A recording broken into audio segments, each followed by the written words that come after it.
하나님의 말씀은 히브리서 10장 38절에서 39절 말씀입니다. 하나님의 말씀은 히브리서 10장 38절에서 39절입니다. 나의 의인은 믿음으로 말미암아 살리라. 또한 뒤로 물러가면 내 마음이 그를 기뻐하지 아니하리라 하셨느니라. 우리는 뒤로 물러가 멸망할 자가 아니요 오직 영혼을 구원함에 이르는 믿음을 가진 자니라. 아멘. 말씀 제목은 신앙 물러남의 위험성이라는 제목으로 말씀을 나누겠습니다. 신앙 물러남의 위험성이라는 제목으로 말씀을 나누도록 하겠습니다. 신앙의 물러남은 구원받은 신자가 아니면 누구도 경험할 수 없는 겁니다. 다시 말하면 예수 그리스도를 믿고 구원받은 하나님의 사람들만이 경험하는 겁니다. 그런 의미에서 신앙의 물러남은 영적인 차원의 문제이고, 구원받지 못하고 중상하지 못하는 교인들은 교회에 잘 나오다가 안 나오다가 해도 크게 문제될 게 없습니다.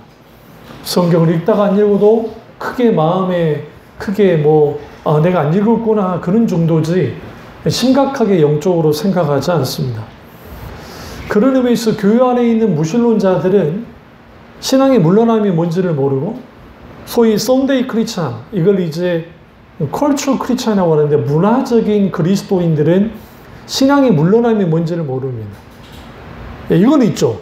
내가 종교 생활을 좀 느슨히 했다는 정도의 인식은 가져요. 그러니까 내가 그 전에 대대로 기독교 집안에서 태어났고, 내가 주일 예배도 드리고 했었는데 요즘은 좀 등한시했어. 그랬더니 좀 마음이 좀 찜찜해. 그래서 나와서 교회 나와 예배 드려. 그렇다고 해서 나의 신앙이 뒤로 물러났다고 하는 그런 심각한 인식을 갖지 않습니다. 이걸 이제 뭐와 연결이 되냐면, 신앙의 물러남은 영혼의 곤고함과 연관이 됩니다. 그래서 그 영혼의 곤고함이 없어요. 그러니까 내가 영적으로 하나님 앞에 바로 서지 않아도, 그러니까 자기는 늘 종교적인 하나님을 믿고 있기 때문에 그 하나님의 어떤 반응이 내게 크게 중요하지 않아요. 그러니까 내가 나온 게 중요한 거고, 이게 이제 서구에 있는, 유럽에 있는 수많은 무늬만 있는 소위 교인들, 그들이 그런 모습을 갖습니다. 그리고 이제 종교적으로 내가 뭔가 신으로부터, 하나님이라고 하는 신으로부터 뭔가 얻어내기를 원하고, 그래서 나의 소원과 자아 성취를 위해서 하나님 앞에 나오기도 하죠.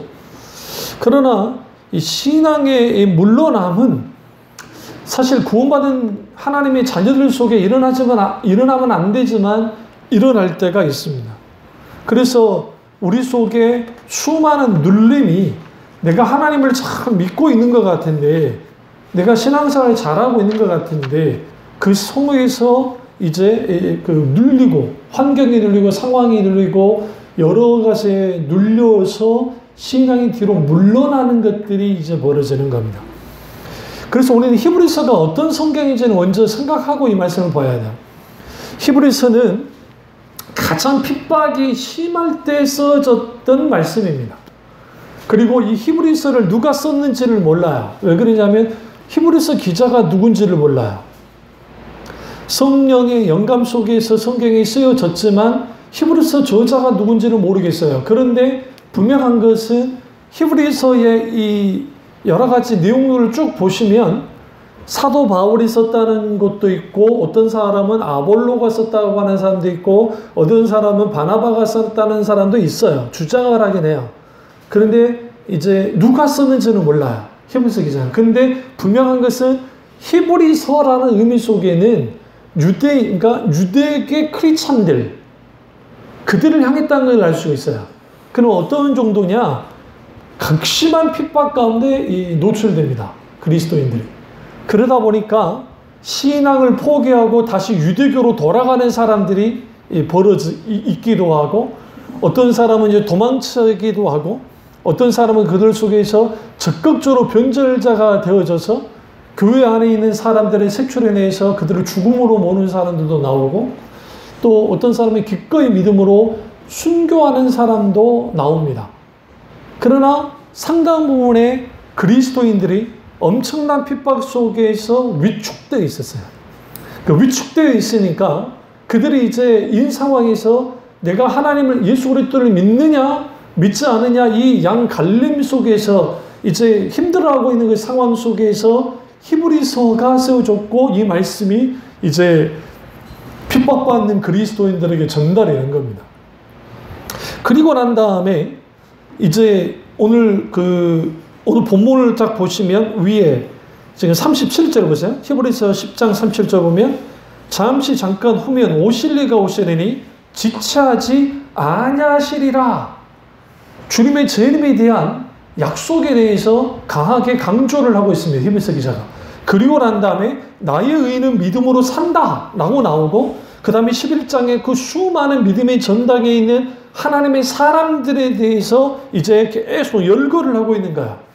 근데 특징은 뭐냐면 우리가 이제 히브리서 11장을 오해하면 안 되는 게 적극적 사고방식에 갖고 있는 그러한 설교나 그러한 신앙을 갖고 있는 사람들은 히브리서 11장은 마치 믿음의 승리자, 그러니까 믿음이 있으면 못할 게 없다고 하는 그러한 그 말씀이라고 막 설교를 하는데 그거와 전혀 상관없어요. 왜 그러냐면 히브리서 11장은 시작부터가 아벨이 믿음으로 순교당하는 것부터 시작돼요. 무슨 말이냐? 우리가 예수 그리스도를 믿게 되어지면 하나님을 잘 믿게 되어지면 우리는 핍박받고 때로는 죽음을 당하기도 한다는 거야. 아벨이 굳이 하나님께 살아있는 그 예배, 하나님이 받으실 만한 예배, 제사를 드리지 않았으면 죽임당하지 않았을 거예요. 형하고도 충돌이 있지 않았을 겁니다. 오히려 뭐 때문에 죽었어요? 믿음 때문에 죽었어요. 다시 말하면 신앙의 물러남은 그리스도인이라면 모든 사람에게 일어나요. 구원받은 백성들 속에서. 그런데 왜 하나님이 신앙이 물러나는 것을 기뻐하지 않는다라고 주님 말씀하셨어요. 주님이 그걸 기뻐하지 않으세요. 그 기뻐하지 않는 신앙의 물러남 속에 있게 되어졌을 때에 주님이 기뻐하지 않는데 근데 봐라. 히브리서 11장에 믿음의 전당에 있는 믿음의 사람들이 있는데 그 믿음의 전당에 있는 사람들은 어떤 사람들이느냐? 수많은 핍박이라는 기사가 쭉 나와요. 그런데 여기서 우리가 한번 볼게. 히브리서 11장 찾으세요. 11장 33절부터 쭉 한번 보겠습니다. 그들은 믿음으로 나라들을 이기기도 하며 의를 행하기도 하며 약속을 받기도 하며 사자의 입을 막기도 하며 불의 세력을 멸하기도 하며 칼날을 피하기도 하며 연약한 가운데 강하게 되기도 하며 전쟁에 용감하게 되어 이방 사람의 진을 물리치기도 하며 여기까지만 보면 우리가 믿음으로 나아갔을 때 그들은 엄청난 승리를 이루었다라는 그러한 말씀으로만 볼 수 있어요. 그러나 여기 이 스토리들을 쭉 보세요. 불의 세력을 멸하는 거 이게 뭐예요? 엘리야와 관계가 있어요. 여러 가지 여기 보면 뭐 칼날을 피하고 믿음의 사람들이 칼날을 피해서 그 갔던 그런 것들에 대한 기록이 쭉 나와요. 그런데 여기에 35절부터가 성격이 달라져요. 어떻게 달라지냐면 여자들은 자기의 죽은 자들을 부활로 받아들이기도 하며 그럼 자기의 죽은 자들이 누구예요? 나의 가족, 나의 친구, 믿음의 하나님의 사람들이 그들이 죽음을 당한 거예요. 뭐 때문에? 믿음 때문에 죽임을 당한 거 보시고 그걸 부활로 받아들이기도 하며 또 어떤 이들은 더 좋은 부활을 얻고자 하여 심한 고문을 받되 구차에 풀려나기를 원하지 않았다? 원하지 않았다는 거예요. 과거에 주기철 목사님이 일본에 잡혀서 고문을 당할 때 산정교회, 평양 산정교회에 있을 때 그 이유는 하나 있어요. 신사참배 문제 있어요. 그때 어떻게 회의를 했냐면 이거는 국민 의례이지 종교 의례가 아니다. 그러니까 그냥 신사참배해라. 그건 뭐가 문제냐. 그러니까 그 천황에 대한 숭배 자체가 우리가 잘 아셔야 돼요. 일본에 여행을 가시면 일본은 절과 절이 있고 그 옆에 꼭 신사가 같이 있어요. 아니면 있긴 좀 대부분 같이 비슷하게 있어요. 근데 이게 두 개가 다 짬뽕되어 있어요. 그러니까 이런 말은 그렇지만 일본에 있는 불교는 정통 불교가 아니에요. 어떤 면에서는. 거기는 이 신도이즘과 연결이 되어 있고 오히려 옛날에 불교가 많이 녹아져 있는 게 우리나라 불교가 많이 녹아져 있어요. 사실은. 근데 거기에 신사 숭배할 때 일본인의 상당수가 그들이 새해가 되면 신사에 가서 합장 딱딱딱 합장하고 막 하거든요. 이게 이제 신을 깨우는 거야. 신을 부르는 거고. 그리고 하는 거예요. 그거를 똑같이 이제 그 일본 국민들뿐만 아니라 우리나라 사람들까지 신민지 있는 사람들까지 다 하게 한 거예요. 근데 그 신사의 제일 위에 우두머리에 누가 있냐면 천황이 있어요. 일본은 인간이 신이 돼요. 인간이 신이 된다고요. 그래서 김시민 장군의 사당이 있어요. 그러니까 우리 임진왜란 때 진주성을 지켰던 김시민 장군이 거기 신이 되어 있다고요. 일본에. 왜 그러느냐? 너무너무 두려운 존재예요. 너무너무 무서운 존재. 그래서 도깨비 같은 존재. 가미사마, 신 같은 존재. 그래서 그는 신전이 있고, 우리 고려인들이 고려 사람 넘어갔을 때 거기에 신사가 있고, 그 사람을 신격화 시켜요. 당연히 신도이즘 가장 위에는 누가 있냐? 천황이 있고, 그 천황이라 일컬어진 그 사람은 신이에요. 신 같은 존재. 우리나라 사람들한테는 웃기는 거예요. 왜? 우리는 조선왕조를 깨뜨렸거든, 이미. 명심하세요. 우리가 일제치하를 겪지 않고 조선왕조가 그대로 와서 우리도 똑같이 반응했을지 몰라요, 그렇게. 근데 그렇게 똑같이 반응하는 나라가 있어. 그게 어디예요? 가까운 북한. 북한은 조선왕조의 지배를 받았고, 일본의 지배를 받았고, 그리고 이 사람들은 뭘 경험한 적이 없냐면 민주주의나 자기가 주권적으로 사는 것을 배운 적이 없는 사람이에요. 전제적인, 그러니까 왕이 통치하듯이 똑같이 북한도 김일성이 왕으로 통치했잖아요. 그러니까 이 사람들이 우리가 생각할 때 왜 김일성이 죽었다고 해서 막 그렇게까지 울면서 막 언제부조 못하고 막 앞에서 막 내가 몸 바치겠습니다. 내가 이 한 몸 바쳐서 하겠습니다. 그게 왜 나올까? 우리는 이해가 되지 않는데 실제로 그렇다는 거예요. 세뇌도 있지만 그들은 단 한 번도 그 자유를 경험한 적이 없어요. 그러니까 주기초 목사님에게 그렇게 뭐 있느냐? 국민 의례니까 해라. 했을 때 안 하니까 이제 고문을 냈죠. 그리고 좀 풀어주겠다고 하는 거예요. 더 약하게. 앞으로 설교할 때 이제 막 자기 나라와 관계, 그러니까 뭐 하나님만이 뭐 예수 그리스도만이 구원자 그런 말 하지 말라고 막 회의도 하고. 끝까지 듣지 않았거든요. 그때 주기초 목사님 어머니가 구차에 풀려나지 말라고 말씀하세요. 면회 와가지고. 근데 목사님 말에 하면 흔들리셨대. 풀어준다는데 안 풀어나갈 이유가 없잖아요. 결국 이제 일본 놈들이 이렇게 해서는 안 되겠다고 풀어주긴 했어요. 그리고 얼마 있다가 이제 그 고문 때문에 후에 후유증으로 돌아가셨는데 당연히 신사참배 안 했죠. 똑같아요. 히브리서가 쓰여졌을 때 이 히브리서의 이 상황은 더해요. 그래서 여러분 그 기독교인들을 핍박할 때 기름에 튀겨 죽이기도 하고 과거에 그 큰 소대다가 기름 있으면 기름가마에 집어넣고 죽여버리기도 하고 불태워 죽이는 기분이고 뭐 그래요. 그러니까 이런 것들을 쉽게 자행했고 특별히 로마 사람들 이제 이스라엘 사람들 같은 경우는 돌을 던져 죽여요. 그래서 돌로 던져서 죽어도 돌 무덤을 만들어 버려요. 그냥 그렇게 이제 핍박을 받는 상황. 그렇다고 한다면 우리 같으면 신앙이 물러나겠어, 안 물러나겠어요? 신은 그러니까 내가 예수라는 그 양반을 믿고 내가 이렇게 살아가야만 하는가? 그것에 대해서 도전을 받을 텐데, 오늘 히브리서 기자가 그 동시대의 순교자들에 대해서 말하는 게 아니라 구약에 있는, 히브리서 11장에서 구약에 있는 순교자들에 대해서 계속 말하고 있는 거예요. 그러니까 이게 엄청난 이런 승리를 했다. 그러니까 니네들 봐라. 우리는 으쌰으쌰해서 이겨나야 된다. 그런 차원이 아니에요. 나라를 이기고 다 이겼다. 그런데 봐라. 그들이 얼마나 핍박을 받았냐. 고문을 받되 구차에 풀려나기를 원치 않았다는 거예요. 히브리서 11장 또 보세요. 36절. 또 어떤 이들은 조롱과 채찍질뿐만 아니라 결박과 옥에 갇히는 시련도 받았으며 돌로 치는 것과 톱으로 켜는 것과 시온과 칼로 죽임을 당하고 양과 염소의 가죽을 입히고 유리하여 궁핍과 환난과 학대를 받았으니 이런 사람은 세상이 감당하지 못하느니라. 그들이 광야와 산과 동굴과 토굴에 유리하였느니라. 이 사람들은 다 믿음으로 말미암아 증거를 받았으나 약속된 것을 받지 못하였다. 이들이 누굽니까 도대체? 이들이 구약의 하나님의 사람들이에요. 에스니파라고 하는 유대 광야에 숨어있던 사람들이 이런 사람들이었어요. 그래서 세례 요한이 약대토를 입었다 했죠.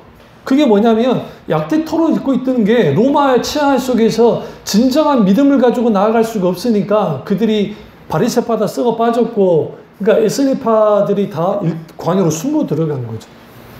그리고 수많은 핍박을 받았어요. 그런데 그들이 어땠느냐?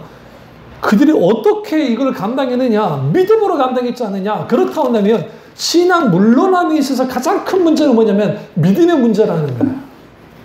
우리의 믿음이 어떤 믿음을 갖고 있는가?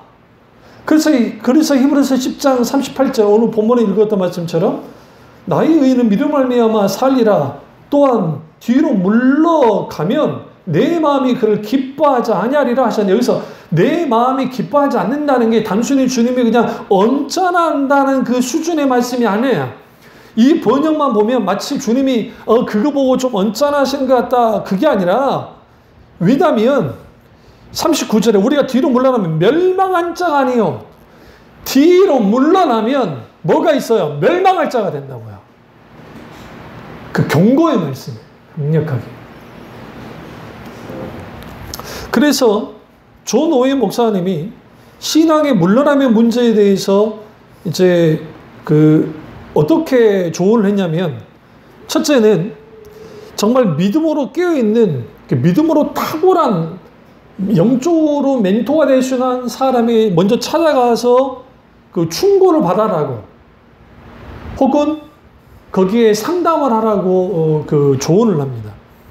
왜 그러냐면 어떤 환경과 자기 자신에게 영적으로 깨어있는 하나님의 사람들이 우리의 신앙을 딱 봤을 때 우리의 신앙에 대해서 조언해 줄 수 있어야 돼요. 그러니까 옆에 믿음으로 조언해 줄 수 있는, 그게 목사님일 수도 있고 다른 어떤 누구일 수 있어요. 그런 분들이 필요해요. 그래서 신앙이 독불적으로 불가능해요. 혼자서 신앙생활 잘하겠다? 책을 읽으면서 하겠다? 그건 한계가 있어요. 실제로. 제가 예전에 김아무개 교수님 좀 세계적인 신학자신데 그분의 책에 제가 엄청나게 매료됐었거든요. 근데 그분의 강의를 듣고 좀 실망을 했어요. 왜 그러냐면 그 책은 정말 대단했는데 강의하시니까 거반 그냥 90%가 졸고 있는 거예요. 이게 그러니까 그게 좀 잘 안 되시는 거예요. 교수님 계신데. 그렇다고 해서 그분이 그런 건 아니에요. 그래도 거기에 이제 가르침들은 귀하긴 했는데, 마찬가지로 우리가 책을 읽고 하고 있어 내가 해야지, 그게 성령의 조명하심이 없으면, 비추심이 없으면 절대로 안 자라나요. 절대로 안 자라난다고요. 그렇다고 한다면 영적으로 지도해주는 사람이 필요하고, 무엇보다 중요한 것은 신앙의 물러남이 뭔지에 대해서 우리는 분명히 알아야 돼요. 그러니까 신앙의 물러남이 도대체 무엇인지를 분명히 알아야 우리가 내가 지금 이게 영적으로 문제가 생겨서 내가 신앙적으로 이렇게 뒤로 물러나고 있구나, 그걸 빨리 내가 알아챌 수 있고, 또 하나는 뭐냐면 잘 들으세요? 신앙의 물러남이 있게 되었으면 내 믿음이 환경, 사람, 상황을 감당하기 힘들어요. 그러니까 문제와 상황과 환경과 여건이 있고 나를 이렇게 내 앞에 있게 되잖아요. 그러면 내가 믿음이 있는데 그 믿음이, 내가 갖고 있는 이 믿음이 이걸 감당을 못해요. 다시 말해 주체를 못한다고요. 이런 사람들이 다 지금 신앙이 뒤로 물러난 상태에 있는 사람들이에요. 왜 그러냐면 믿음의 특징이 있어요. 믿음의 특징이 뭐냐면 인격적인 하나님을 전적으로 신뢰하고 확신하는 거 분명히 갖고 있어요. 첫 번째. 그게 이제 기본이니까, 인격적. 두 번째가 뭐냐면 그 확신 속에서 담대함이 생겨요. 그러니까 믿음에는 반드시 나타나는 게 담대함이 나타나요. 그 담대함이 환경, 상황, 사람, 어떤 것에 대해서 딱 맞서게 해요. 나의 의지가, 나의 강한 의지를 가지고, 그 의지를 가지고 내가 맞서는 데는 한계가 있어요. 그러니까 신앙의 세계는 기도원같이 겁쟁이도 하나님께 붙들리고 믿음이 있게 되어지면 어떻게 하느냐? 그 어마어마한 사람들 앞에 담당해 나가서 실질적인 용사가 되는 거예요. 그러니까 그 담대함 뭐로부터 와요? 믿음으로부터 와요. 근데 그 믿음은 누구로부터 왔어요? 하나님께로부터 왔죠. 하나님께로부터 온 그 믿음을 갖고 있게 되어지면 그 속에는 담담이 있기 때문에 우리 앞에 있는 수많은 문제와 역경과 그게 있을 때 그것에 대해서 담대하게 맞서고 거기서 견디는 힘이 믿음을 통해서 나와요.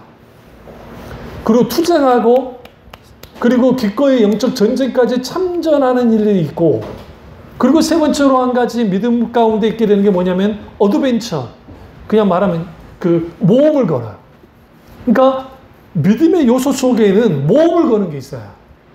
여기서 모험을 건다는 말은 무슨 말이냐면 이게 모험을 건다는 의미보다는 도전해요.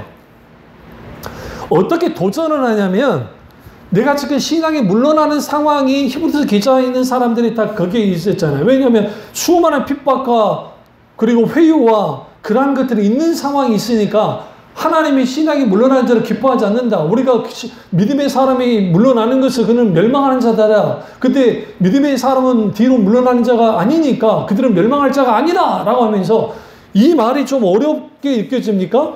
우리 39절에 우리가 뒤로 물러가 멸망할 자가 아니요 라는 표현이 뭐냐면 이게 아주 강렬한 표현이에요. 그러니까 우리 한글 표현에는 우리는 뒤로 물러갈 자가 아니야 그 정도가 아니라 이거예요.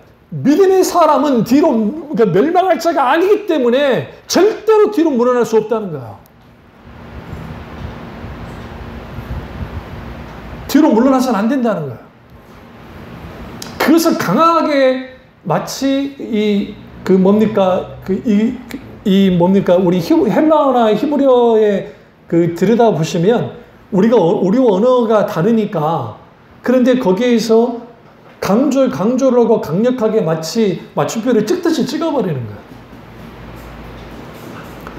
그렇다고 한다면 믿음은 믿음의 성격, 믿음의 내용과 그런 걸 제가 다 과거에 다 설교를 했으니까 그렇다 치는데 여러분 다 잊어먹고 까먹었겠지만 분명한 것은 인격체신 하나님을 바탕으로 하는 믿음은 have faith in God, 하나님 안에 있는 믿음을 우리가 갖게 돼요.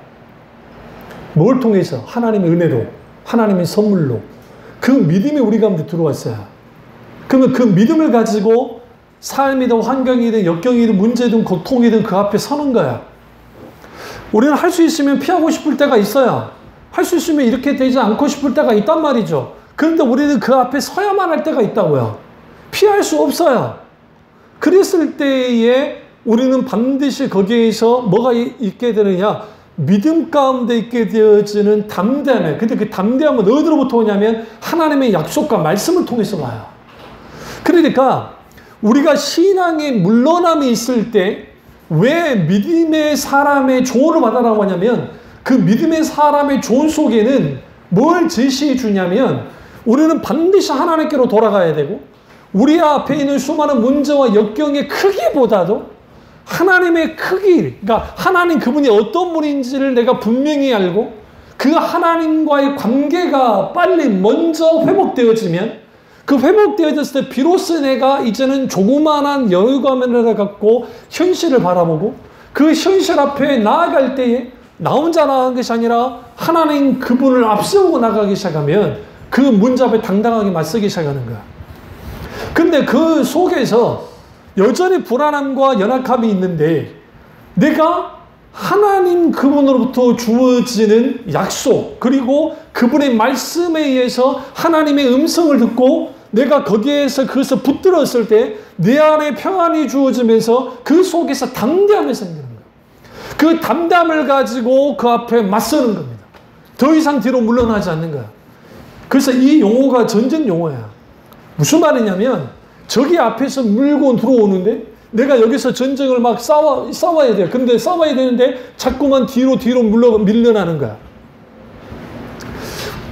사면 초가라는 말을 들어보셨을까요? 모르세요? 사면 초가라고 하는 사자성어가 있어요. 이게 이제 초나라 항우가 유방이 마지막 싸울 때 초나라가 항우가 뒤에다가 이제 그걸 두면서 이제 사면 초가에 빠졌다 막 이제 그런 게 있거든요. 그 뒤에 우리나라도 마찬가지고 막 전쟁할 때 뒤에다가 이제 마지막 뒤에 물을 두고 거기서 결전을 하겠다. 그런 식으로 전쟁을 하면 다 죽어요. 그러니까 우리 생각은 더 잘 싸울 것 같잖아요. 그래, 뒤에 갈 수가 없어. 이전에 우리가 죽을 힘을 다해서 싸워야지. 그렇게 싸우면 되는 거야. 근데 대부분이 역사상 다 죽어요. 그 이유가 뭐냐면 인간은 기본적으로 극한 공포에 빠져서 반대로 생각해요. 아, 우리 이제 죽었다고 생각해요. 죽었다고. 아, 물론 그건 있어요. 자기를 공격하는 사람들 피해가 커지긴 해요. 막 죽도록 싸우긴 하니까. 근데 원수는 어떻게 우리를 뒤로 계속 물러나게 하냐면 끝까지 더 이상 뒤로 갈 수 없을 만큼 계속 밀고 내려와요. 세상도 그렇고 모든 게 그래요. 그게 뒤로 밀려나면 멸망하는 거야. 근데 하나님의 사람들이 이 뒤로 밀려남에 대한 인식을 못하는 이유 중에 하나는 뭐냐면 여전히 내가 신앙생활 잘하고 있다고 생각하니까 그래요. 신앙의 물러남의 출발은 마음으로부터 시작돼요. 어떻게? 하나님을 향한 실증, 하나님을 향한 권태감으로부터 시작돼요. 근데 우리는 마음으로부터 미끄러지고 마음으로부터 밀려나는 것에 크게 생각지 않아요. 왜 그러냐면 내가 수십 년 동안 하나님을 믿었고 교회 다니고 예배 드리고 구역 예배도 드리고 뭐 헌금도 하고 예배도 드리고 모든 걸 했으니까 또 직분도 맡았으니까 그러니까 나는 여전히 신앙생활 잘한다고 생각해. 그런데 삶을 딱 들여다보니까 그 삶에 그리스도인의 삶은 전혀 없어. 세상 사람과 다를 바 없어. 생각한 것도 세상 사람과 같아. 그리고 어떤 그 가치관, 그리고 어떤 목적, 내가 사는 목적과 이유, 내가 무엇을 위해서 살고 누구를 위해서 살며 어떻게 살아야 할지 이런 모든 것들이 세상에서 말하는 것들과 별반 다를 바 없이 사는 사람들이 너무 많아. 왜 그럴까요? 단 한 번도 하나님 앞에 꼬꾸러진 적이 없어서 그래요. 자기의 가치관과 세계관이 깨진 적이 없다고요. 이런 사람들이 어떤 영적인 체험을 하고 종교적인 체험을 해서 소위 내가 구원받았다고 이제 그걸 진짜 구원받았는지 안 받는지 모르겠지만 어쨌든 구원받았다고 생각하고 신앙생활을 해요. 근데 실질적으로 신앙생활을 하는데 자기가 좀 기대생활을 좀 덜하고 한 거, 그거는 굉장히, 나는 정말 문제가 많은 것 같아. 정작 자기 마음으로부터 하나님을 떠난 것에 대해서는 크게 생각지 않는다고요. 그러니까 하나님께 드리는 예배 속에서 예배 시간에 늦는 것에 대해서 그것에 대한 크게 생각을 하는데 정작 내가 예배 드리러 나와서 내가 전심으로 하나님 그분에게 영광을 드리고 그분을 찾고 기쁘게 하는 내가 했나 이라는 생각조차도 하지 않아요. 왜 그러느냐? 현저하게 신앙이 가벼워졌기 때문에 신앙의 기울기가 없어요. 다시 말하면 그리스도인은 산 위로 올라가듯이 정상을 향해 올라가는 사람들이 그리스도인들이에요. 응? 그런데 그래야 되는데 저 산 위에 있는 그런 정상으로 가는 그런 그리스도인이 아니라 평지를 가는 그리스도인들이 다 돼버린 거예요. 왜? 위로 올라가면은 십자가의 길, 공고의 길, 고난의 길, 고통의 길 아닙니까? 그 길을 가려면 힘들어요. 여러분 등산할 때 언제 가기 힘듭니까? 그거 아세요? 큰 산일수록 한라산이든 지리산이든 이런 산 중에 가장 성질할 때가 뭐냐면 내가 분명하게 올라가는 게 맞대. 그런데 어쨌든 내려가. 경험 안 해봤어요? 그때는 내려가. 또 올라가. 또 내려가. 또 올라가. 그러니까 이게 반복되어지면 사람이 환장해요. 특히나 등산 싫어하는 사람들에게는 이건 지옥이요. 근데 왜 그러냐면 우리가 그냥 이렇게 쭉 올라갈 수 있는 길로 하면 그게 불가능해요. 그런 길이 어떻게 나겠어요? 거기에 그 엄청난 산에서. 그러다 보니까 능선을 타고 내려가야 되니까 어쩔 수 없이 그렇게 되는 거예요. 그러나 사실은 그게 엄청 고통이거든요. 그리고 내려갔다 올라갔다 하면서 한 성에서 정말 이정표를 따라가다 보니까 진짜 정상에 딱 다다른단 말이죠. 신앙의 세계도 비슷해요. 부침이 있어요. 내려갔다 올라갔다 하고 부침이 있어요. 그런데 어느 날인가 십자가의 길, 고난의 길을 다 이걸 제거시키다 보니까 수많은 그리스도인들이 평지만을 걷는 게 되어버렸다고요. 평지. 왜? 설교도 쉬워야 되고 은혜도 쉽게 받아야 되고 구원도 쉽게 받고 다 그렇게 돼버렸어요. 다 그렇게 돼버렸으니까. 하나님이 그렇게 만든 게 아니라 인간이 그렇게 만들어 놔버렸다고요. 그러니까 예배를 드릴 때에 내가 이 드려지는 예배가 하나님, 내가 예배 드리기만 하면 하나님이 자동적으로 받으실 거라고 생각하고 예배 드려요. 단 한 명도 예배 나와서 하나님이 내 예배 받지 않을 거라고 생각지 않아요. 정작 그 중심을 들여다보자고요. 내가 지금 드리는 이 예배가 하나님이 받으실 만한 예배인지. 하나님이 받으시는 예배는 믿음의 예배거든요. 성령과 진리로 드리는 예배, 우리의 몸을 산제사로 드리는 예배이거든요. 그 예배를 드리고 있는가? 아닌 경우가 많거든요. 그러다 보니까 우리는 계속 올라가야 돼. 근데 기울기가 있기 때문에 올라가기를 중단하면 뒤로 밀려나요. 멈추는 경우는 거의 없어요. 순간 멈출 수 있을지 몰라지만 내가 버티고 있다가 뒤로 밀려나요. 그래서 영적으로 성장하지 않은 모든 사람들은 습관적인 상태에 빠져 있는 것이고 그 습관적인 상태에 빠져 있는 사람들은 이미 뒤로 밀려나고 있는 거예요. 지금. 이게 문제인 거예요. 근데 그런 인식을 못해요. 그래서 성경 보시면 시편에 성전으로 올라가는 노래가 그냥 나온 게 아니에요. 예루살렘의 해발 600m 위에 있어요. 보시면 위로 다 올라가야 돼요. 성전을 올라가야 된다고요. 근데 그 올라가는 그 이유가 뭘까? 마치 우리가 산 정상에 올라가듯이 신앙의 세계라는, 믿음의 세계라는 것은 결국은 그리스도의 고난에 동참하면서 갈보리 산을 올리셨던 예수님처럼 우리도 똑같이 그렇게 올라가고 있는 거거든요. 근데 올라가지 않아도 된다는 거야. 예수 믿기만 하면 복 받고 하는 일이 잘 되고 이 세상에서 복의 복을 누릴 뿐만 아니라 천국까지 가서 덤으로 그거를 얻는다고 하는 그런 것들이 교회에 가득하다 보니까 이제 그렇다고 생각을 하는 거예요. 근데 문제는 뭐냐면 감당하기 힘든 고난과 고통과 문제 앞에 섰을 때예요. 그랬을 때 그게 어떤 엄청난 대단한 상담가를 찾아가고 누군가를 찾아간다고 그게 해결이 되어졌느냐? 그러지 않아요.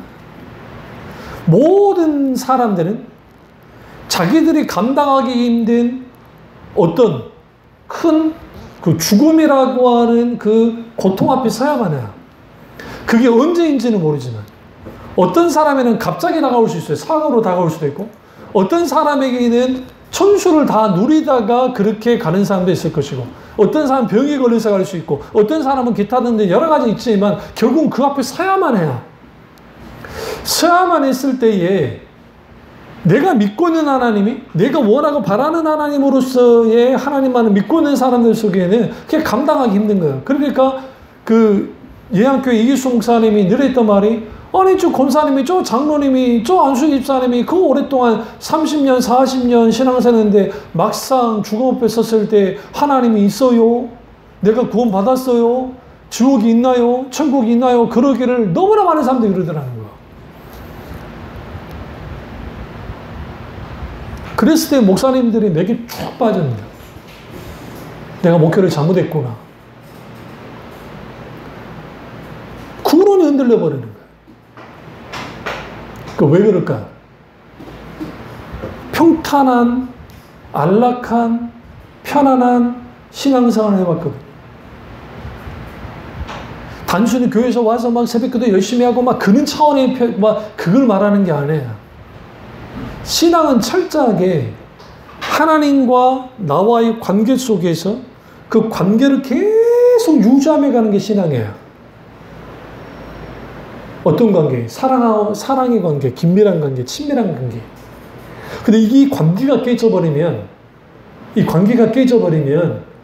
내가 지금 믿고 믿음의 대상이신 하나님 믿고 바라고 있는 그분과의 관계가 깨졌는데 내가 여기서 사치기 사뽀뽀 한다고 됩니까?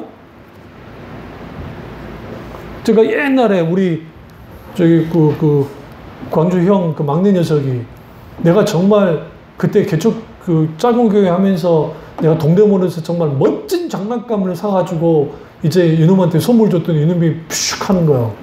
삐져가지고. 응? 얼마나 비싼 건데. 어른들 다 알아요. 우리 형도 이제 형하고 형수도 이제 당황했지. 봐도 엄청 좋네. 왜 그러냐? 이제 산 사람 이제 물어보니까 팽이 2,000원짜리 팽이. 그게 더 좋다는 거예요. 내가 미쳤지. 나는 이제 유행한 거, 이 촌놈이 유행한 거를 모르고 지 동네 애들이 그거 갖고 노니까 그게 더 좋은 거예요. 그러니까 이제 형은 이제 됐다고 괜찮다고 동생 괜찮네 아예 고맙네 이러면서 그걸 끊었지만 또 나는 또 세밀한 사람이니까 그럴 수는 없고 이놈을 데리고 문방구를 가가지고 골라라가 2개를 사줬거든. 하나 사주도 그러니까 2개 사주고 그 이가 하늘을 뜰 듯이 기쁨 좋아하고 난리요. 우리 어머니가 한마디 했잖아요. 저 지금 빈축이나 저렇게 좋은 거 가지고 저런데. 마찬가지예요. 내가 이렇게 하고 저렇게 하면 하나님이 기뻐하시겠지 하는데 정작 하나님이 원하는 것이 뭘까요? 응? 매트 머드맨이 모든 악기와 음악 없어도 주 앞에 나와 나의 중심으로 내가 찬양을 드릴 때 그 예배를 주님이 원하신다고 찬양 가운데 말하잖아요.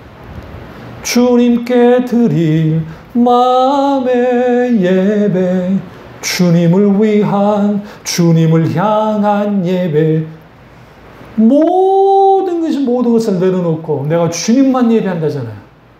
모든 걸 내려놓고 주님을 위한, 주님을 향한 예배, 모든 건 내려놓고 내가 주님만을 예배합니다. 그 예배를 주님이 받으시죠. 그런데 그런 마음이 그냥 생기느냐? 그렇지 않아요. 신앙의 뒤로 물러남의 상태에 빠진 사람들은 그 뒤로 물러나 있기 때문에 자기 수준만큼 예배를 드려요. 자기 수준만큼 하나님을 이해하고 자기 수준만큼 하나님을 믿어요. 그러니까 어떤 문제와 환경과 여건이 발생됐을 때 자기 수준의 하나님이가 자기 수준의 하나님을 믿고 자기 수준의 하나님이라고 이렇게 여겨지니까 세상 사람을 봤을 때 별거 아니거든. 저까지는 하나님. 조나단 에드워드 목사님이 많은 하나님의 사람들의 공통적인 경험 속에 하나님의 아름다움을 경험했을 때 그 하나님이 아버지 되시고 그 하나님이 나의 창조주 되시며 나의 하나님이 나의 구원자 되신다는 그 사실 속에서 성령의 조명 가운데 하나님의 아름다움을 경험했을 때 그때 나타나는 게 뭐냐면 내가 죽은 것 같이 됐다고 그랬던 거야. 하나님 그분에게 매료되어져서 그 하나님 그분에게 그 감사와 찬탄을 올려야 내가 이 세상에 어떤 의도로 하나님 앞에 이러한 찬양과 찬사를 들을 수 있을까라고 말할 고백할 만큼 이 세상의 의도로 하나님께 영광 당신에 대하여 하나님 당신에 내가 이렇게 올릴 수 있는 그런 게 없는 것에 대해 한탄했다고요. 그런 하나님이에요.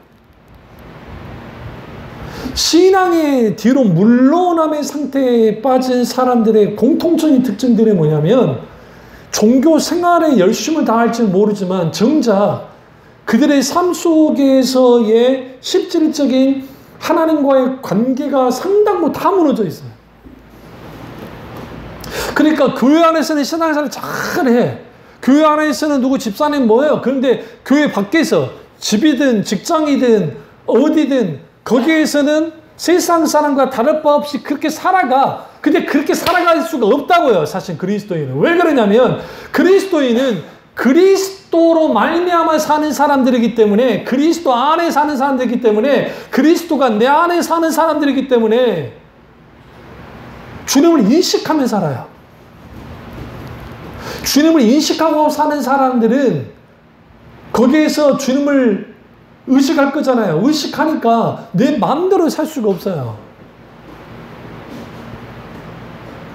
그러면 신앙이 물러남의 위험성이 뭐냐면 신앙의 뒤로 물러나면 하나님이 기뻐하지 않을 뿐만 아니라 왜 주님이 기뻐하지 않느냐? 거기서는 이미 하나님을 향한 수많은 죄를 짓기 때문에 그래요. 그 대표적인 게 하나님 사랑이 하나님의 사랑이 무너지고 세상 사랑과 자기 사랑이 커져버려요.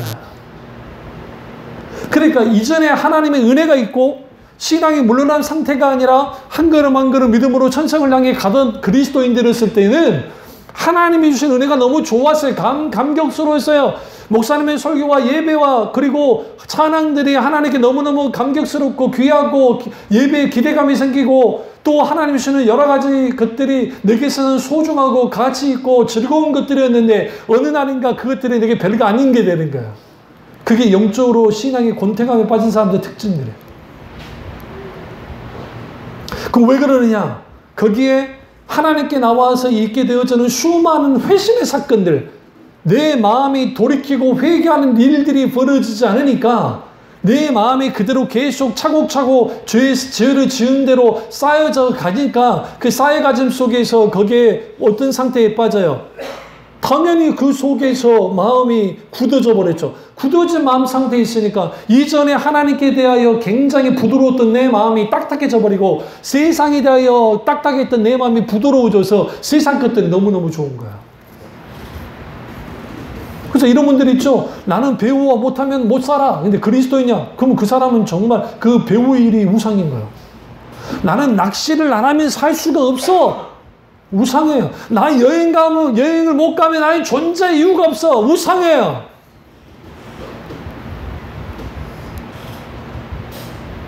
근데 그런 걸 죄로 여기지 않아. 왜 그러냐? 그러한 것들은 가치 중립적인 것 때문에 그래요. 그 자체가 죄가 아니거든요. 돈이 죄입니까? 돈이 일만하게 뿌리라고 했지만 그러나 돈 자체가 악은 아니에요. 성경은 그래서 그걸 중립적으로 봐요. 그런데 돈에 대한 탐심에 빠졌을 때 일만하게 씨앗이 되고 일만하게 뿌리가 되어버리는 거예요. 일만하게 뿌리란 뭐냐면 무슨 말이냐면 돈으로 사람을 죽일 수도 있고 살릴 수도 있어요. 필리핀에서는 50만 원만 주면 필리핀 청부 살인업자가 와가지고 사람 죽이고 간다잖아요. 그 나라 섬이 얼마나 많은 줄 아세요? 그걸 도망가보면 못 잡아요. 그 나라 자체가 또 치안도 불안하고 여러 가지 있고 이제서야 이제 주민등록증, 우리나라만 주민등록증 그거 등록하고 있다잖아요. 인구가 1억이 넘는데도. 그러니까 그런 것처럼 돈이 있으면 뭐예요? 사람을 죽일 수도 있고 살릴 수도 있고 우리나라 법이 얼마나 잘못된 법이냐면 사기친 사람들은 그 죄가 얼마나 큽니까? 사람 죽인 사람만 큽니까? 사기쳐서 그 사기 때문에 사기받은 사람들 중에 그냥 생을 그냥 스스로 마감한 분들부터 시작해서 가정이 파탄이 되고 거기에 파생되어지는 그 엄청난 그 조울팔 때문에 그 어마어마한 일들이 막 벌어졌잖아요. 5조 사기치고 도망갔던 조울팔. 근데 그러면 사람들이 질시하기는 니네들이 돈에 눈에 어두워서 투자 잘못해서 그런 거 아니냐? 물론 그럴 수도 있어요. 그럼에도 불구하고 누가 그걸 알고 있냐고요. 근데 그런 사람들을 우리나라 사기꾼들 형량해봤자 얼마 안 해요. 다른 나라에 비해서. 너무 관대해, 죄에 대하여. 그렇다고 한다면 우리가 신앙이 물러남의 상태에 있는 것은 단순히 감정적인 문제만이 문제가 아니에요. 내가 이전에는 하나님께 대해 정말 뜨거운 감정이 있었고 열정이 있었는데 요즘에 그런 마음이 들지 않아서 나는 뭔가 문제가 있는 것 같아. 그럴 수는 있어요. 그런데 하나님을 향한 열정은 우리로부터 나오는 게 아니에요. 열정은 하나님에 대한 반응으로부터 나와요.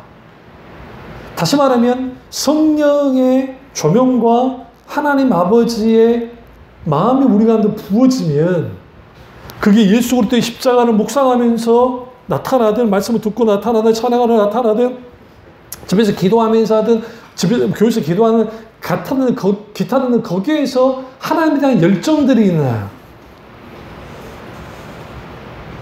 문제는 신앙이 물러남의 상태가 있게 되어지면 우리가 하나님을 향한 진정한 회개와 돌이킴들이 사라지고 거기서 딱딱하게 굳어지니까 그 굳어짐 속에서 무슨 생각을 하냐면 여기에 자기 합리화라고 하는 소위 말하는 사탄의 유혹에 넘어가 버려요.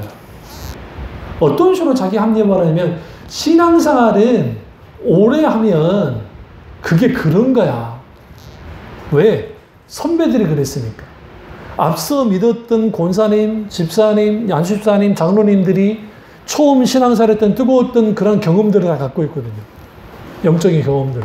그러니까 그분들은 아는 거예요. 내가 젊은 시절에 이렇게 뜨거웠던 경험이 있었어.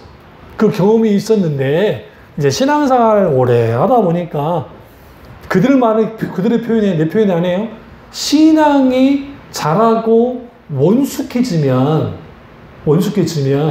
이제 그렇게 흘러가는 거라는 거예요. 근데 묻고 싶어요.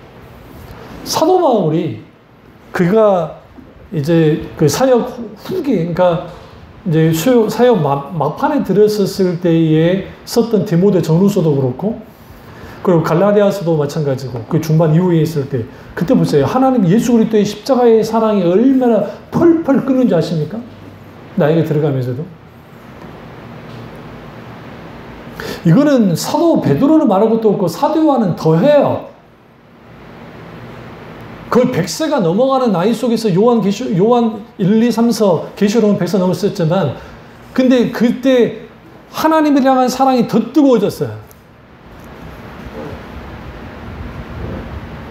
조노의 목사님이 그만하는 거예요. 조나 에드워드 목사 마찬가지고. 하나님에 대한 마음의 식어짐들은 그게 정상적인 게 아닌 거예요, 사실은. 우리가 지금 정상이라고 여기는 것들이 정상이 아니라고요. 그래서 김난조 목사님 책 가운데 무슨 그 책이 있는데 그 책에서 한 챕터 하나에 이게 있어요. 고장난 변기라는 챕터가 하나 있는데 거기서 김난조 목사님 뭐라고 썼냐면 조국 교회가 이분이 이제 목사님이 과거에 이제 어떤 반장가 무슨 집에 이제 그 목회하시기 전에 살 때 이제 그때 집에 하필이면 변기가 고장이 났어요. 그 얼마나 불편하시겠어요. 처음 너무 불편했대. 근데 이제 이 사람 불렀는데 고루로 고쳐오는 사람이 이제 뭐가 안 맞아가지고 좀 계속 딜레이 되어서 못 왔어요. 그래서 이제 그 첫날은 너무 불편했는데 둘째 날 어느 날인 거 또 보니까 그래도 좀 적당히 쓰더래. 근데 이 양반 또 온날 또 안 넘어가고 또 다음날 썼는데 그렇게 불편한 게 없는 것 같더래. 그때 떠오른 거야. 아, 그렇구나. 조국교회가 영적으로 병이 들었는데 병이 들 때는 그게 정말 불편하고 아니라고 생각했어요. 그런데 이게 익숙해지니까 인간은 쉽게 익숙한 후에 함정에 빠졌는데 익숙해지니까 그게 더 이상 문제가 되지 않다는 거예요. 더 이상 예수 그리스도의 십자가의 복음과 회개에 대한 복음과 지옥에 대한 설교와 기타 등등 그런 교리가 신학이 담겨있는 설교를 하지 않아도 불편함이 없고 문제가 없다고 여기는 게 오늘날 교회가 돼버린 거예요. 그러니까 진리의 말씀이 거둬지니까 부단히 우리가 정말 천성을 향해 올라가야 되는 사람들이 이제는 평탄한 길만을 소위 말하는 넓은 길만을 가니까 협작하고 좁은 길을 가는 게 아니라 그 길을 가니까 신앙생활 해나갈 때에 내가 신앙이 뒤로 물러난다고 생각지 않는다고요. 난 신앙생활 잘하고 있다고 생각한다. 그 대표적인 게 바리새인들과 구약에 있는 수많은 이스라엘 백성들이 다 그랬어요. 영적으로 타락하면. 그러니까 신앙이 물러남의 위험성 중에 가장 큰 위험이 뭐냐면 영적으로 뭐 하게 되냐면 무감각해져요. 두 번째는 영적인 분별력이 사라져요. 왜? 무감각해진 상태에서 분별은 불가능하죠. 세 번째는 뭐냐? 더 큰 문제는 무능력해요. 영적으로. 이 영적으로 무능력하기 때문에 어떠한 상황과 환경과 문제가 딱 발생되어지면 그 앞에 딱 섰을 때 딱 맞섰을 때 그걸 이길 힘이 없어요. 무력하게 무너져 버려요. 그럼 뭐 하겠어요? 도망가는 거야. 피해 도망쳐버리는 거야. 이른바 겁쟁이들이 돼버리는 거야. 그러니까 그 겁쟁이 노릇하면 안 되겠으니까 그래서 만들어낸 게 인간의 심리학들. 할 수 있다. 우리는 할 수 있다. 우리는 그걸로 믿음으로 막 끌어내고 이걸 밀어붙이자라고 하는 그런 걸 통해 하는데 실질적으로 그들의 근본 문제를 가지고 앞에 딱 섰을 때는 그걸 감당 못해요. 절대로. 그렇게 되어지면 신앙 무용론이 생기는 거야. 하나님이 무능력하든지 아니면 내가 믿는 믿음이 이거 뭔가 문제가 있든지 아니면 이게 다 가짜든지 어쩌든지 그런 것이다. 그러니까 결국은 자기에게서 문제를 찾지 않고 하나님께로 문제를 찾고 그래서 하나님을 떠나는 사람들이 생기는 거예요. 아니면 불평, 불만을 일삼으면서 이제 이것대로 문제를 일으키는 거죠. 신앙이 물러남의 이 위험성 중에 큰 위험성은 우리가 아주 이 가운데에 깊은 낭떠러지가 있고 양 발을 거기에다가 두는 것과 똑같은 상태에 빠져 있는 거야. 그러니까 내가 이 발을 잘못 디디면 그대로 빠져 죽을 수 있어요. 이게 신앙의 물러남의 상태에 있는 사람들의 그 실질적인 상태야. 그러니까 한 발은 세상 발에 두고 한 발은 하나님께 발을 뒀는데 하필이면 이 안에 아무것도 안 하면 괜찮아요. 가랑이만 찢어지면 되는데 하필이면 거기가 천길 낭떠러지는 게 문제인 거야. 이 사이에서 크로우리 킹과 헨리 브레카비 목사님이 그 책 가운데 하나님을 경험하는 삶이라는 책 가운데 왜 사람들이 그렇게까지 믿음의 갈등을 이상을 넘지 못할까? 그러니까 어떤 문제 속에서 조정을 해야 되는데 그 믿음의 갈등 상황에 빠졌을 때 그 갈등만 하고 있다는 거예요, 사람들이. 근데 모든 갈등의 이유가 뭘까 쭉 조사를 해보니까 그 이유는 딱 한 가지였어요. 대가 치러야 되니까. 이전에 내가 좋아했던 거 이거 하면 안 되니까.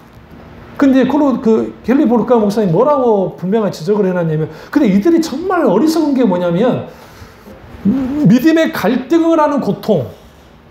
그러니까 내가 그 고통과 그러니까 아직 전환하지 못한 갈등과 내가 전환함으로 대가 치르는 고통을 비교해 봤을 때에 처음에는 내가 전환해야 될 때 그 고통이 큰 것처럼 느껴지긴 하지만 사실은 내가 하나님께로 전환하지 않고 믿음의 갈등 상황 속에 있기 때문에 그 고통은 우리가 상상을 초월한다는 거예요. 그런데 미련하게도 사람들은 그것을 감당을 한다. 왜 감당을 하느냐? 그렇게 갈등만 하고 아까 말씀드렸죠? 자기 합리화의 함정에 빠져서 이건 못하는 것이야 라고 합리화 시켜버리는 거예요. 그리고 하는 말이 이것은 믿음이 좋은 사람이나 영적으로 정말 대단한 사람이나 주의 종 길을 가는 사람만이 하는 것이고 나머지는 할 수 없는 것이야. 그러니까 예수님이 누구든지 나를 따라오려거든 자기를 부인하고 자기 십자가를 지고 나를 따를 것이라 했는데 여기서 누구든지를 빼버리는 거야. 그럼 그 누구든지를 어떻게 만드느냐? 목사님들, 주의 종 길을 가는 사람들은 자기를 부인하고 자기 십자가를 지고 가는 것이다. 그러니까 한국교회에 널리 퍼져 있던 게 목사는 가난해져야 된다. 가난하게 살아야 된다. 그러니까 목사님들을 초호에 대해서 정말 죄송한 말이지만 미안한 말이지만 정말 개떡같이 해줬거든요. 담임 목사님 빼놓고 오늘날에도 부교육자들 우리보다는 훨씬 낫지만 제가 처음 사역했을 때 20만 원 받고 사역을 했거든요. 근데 그 20만 원이라는 것도 11조 빼고 교통비 빼고 하면 남는 게 없어요. 네? 그 말도 안 되는 걸 가지고 요즘에는 워낙 큰 교회 있는 목사님들이 부자로 막 사니까 그런지 근데 오늘날에도 한국 교회는 뭘 갖고 있냐면 물론 목사들이 부자로 살면 그건 문제가 있죠. 내가 여유가 있다 그렇게 살면 안 되는 거니까. 근데 문제는 뭐냐면 거기에서 자기들은 상관없고 목사는 그렇게 해도 근데 누구든지가 뭐라고 도대체 누구든지 그 말씀 듣고 있는 모든 사람이었어요. 그 말씀의 대상이 제자들이 아니었다고요. 모든 청중들이었어요. 이거를 오늘날의 교회가 빼버렸어요. 빼버리니까 평탄해졌잖아요. 올라갈 이유가 없잖아요. 그러니까 내가 신앙이 뒤로 물러나지 않는 그게 몰라요. 왜? 무감각해지고 분별력이 사라졌고 무능력하니까. 그러니까 여기에 이제 영적으로 자기가 하나님과의 관계 속에서 깊은 관계 속에 들어가지 못해. 그러니까 아주 큰 문제가 있는 교회도 우리 삼자 입장에 봤을 때는 왜 저 교회 계속 다니냐고 이해가 안 되는데 뽀젓이 그 교회 계속 다니면서 옳다고 하면서 우리 목사님은 그런 분 아니라고 그러면서 막 우리 목사님 막 정말 대단한 믿음의 분이라고 막 그러잖아요. 그럼 왜 그래요? 그렇게라도 하지 않으면 자기가 이때까지 신앙생활 했던 게 다 지워지는 것 같거든요. 여러분 마찬가지예요. 목사 보고 신앙생활 하면 안 돼요. 하나님 그분을 보고 신앙생활 해야 돼요. 분명하게 말씀드리죠. 근데 이제 분명한 것은 뭐냐면 우리가 신앙에 물러나면 그 위험성 중에 가장 큰 위험성 그거는 뭐냐면 혼자 고립돼요. 여기서 멸망했다는 표현은 뭐냐면 하나님의 손으로부터 벗어나기 시작하는 거예요. 하나님 우리를 놓지 않지만 우리가 하나님께로부터 우리 손을 놓아버려요. 이 상황이 이 상태가 굉장히 위험한 상황이에요. 근데 한국 교회가 뭐 저도 그런 설교를 많이 하지만 하나님은 절대로 이 손을 놓지 않아요. 분명히 말씀드리지만. 근데 우리가 계속 발버둥 쳐요. 어쨌든 하나님의 손을 놔요. 이게 문제인 거예요. 그때 하나님의 손을 놓을 때는 그 사람을 죽이려고 놓은 게 아니라 그 사람을 다루려고 놓을 때가 있어요. 이걸 하나님이 허용하시는 거예요. 고난에 대해서 허용을 해버려요. 그 대표적인 사람이 야곱이에요. 그러니까 야곱을 허용을 하시죠. 하나님 원하는 대로 하지 않고 막 지 마음대로 사니까. 그러나 결국 마지막은 하나님 붙들어요. 이게 이제 하나님이 마지막 붙드는 은혜가 있기는 있는데, 그럼 우리는 거기에서 우리는 분명하게 볼 게 뭐냐면, 하나님께로부터 고립될 수 있는 위험을 자초할 이유가 전혀 없다고. 이 말씀하고 끝내겠습니다. 제가 어제 잠깐 무슨 동물의 왕국 같은 그런 프로그램을 잠깐 이제 보는데, 이 BBC에서 하는데 사자들이 코끼리를 사냥을 하는 거예요. 근데 코끼리를 사냥을 하는데 절대로 사자는 코끼리를 사냥 안 해요. 왜 그러냐면 코끼리를 밟혀 죽기 때문에. 사자의 상당 부분이 코끼리를 밟혀 죽습니다. 아니면 큰 물소에 빠져 죽고. 근데 그 지역에 불이 엄청나게 크게 나가지고 초짜가 다 타니까 물소들이 다 거기 있는 소들이 다 다른 데를 가버렸어요. 그 물을 코끼리들이 이제 물을 많이 마셔야 되니까 그 이동간에 코끼리 할 수 있으니까 이제 물을 마셔야 되니까 이동 안 하고 있고. 사자들이 먹을 게 없으니까 사냥을 이제 누구를 하냐면 타겟에서 코끼리를 두는 거예요. 코끼리를 하는데 이 어마어마한 숙회 코끼리와 이것들은 못해요. 그냥 죽으니까. 그래서 뭐 하느냐. 막 수십 마리 이 사자들이 자기들끼리 탁 짜가지고 막 수컷 코끼리도 뭐든 막 유인을 하고 막 틀어놔요. 그때 새끼 코끼리들, 등치가 작은 코끼리들, 거기를 가서 그걸 공격해서 잡아먹는 거예요. 근데 코끼리는 자기 동료가 이렇게 되면 가만 안 있습니다. 뜯어먹을 대로. 가서 계속 공격을 해요. 코끼리는 죽으면 그 무리들이 계속 애도라는 것보다는 계속 지켜 서 있어요. 그게 코끼리 특징이. 그러니까 자기들 고기를 뜯어먹어야 될 거 아니에요. 그랬잖아요. 그러니까 계속 그거 가지고 하면서 몇 놈들은 계속 끌고 가는 거예요. 그걸 이빨을 물고 끌고 가고 계속 그 난리를 치고. 사탄이요. 우리에게 공격할 때 하나님의 장중 안에 있을 때, 하나님의 보호 안에 있을 때는 원수도 계속 어쨌든 공격하려 들어요.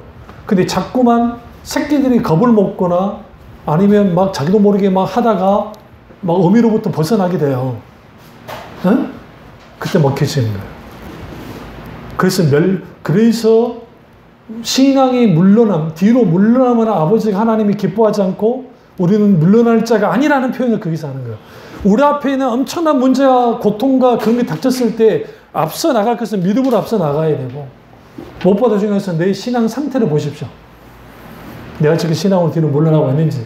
있다고 한다면 빨리 하나님께 회개하고 돌이키고, 어떻게 하면 이제 신앙으로 물러나면서 벗어날까? 여기서 다음 주에 이 말씀을 하도록 하겠습니다. 기도하겠습니다. 기도하실 때 오늘 이 말씀이 나의 말씀이자 우리 말씀 되게 다 기도하겠습니다.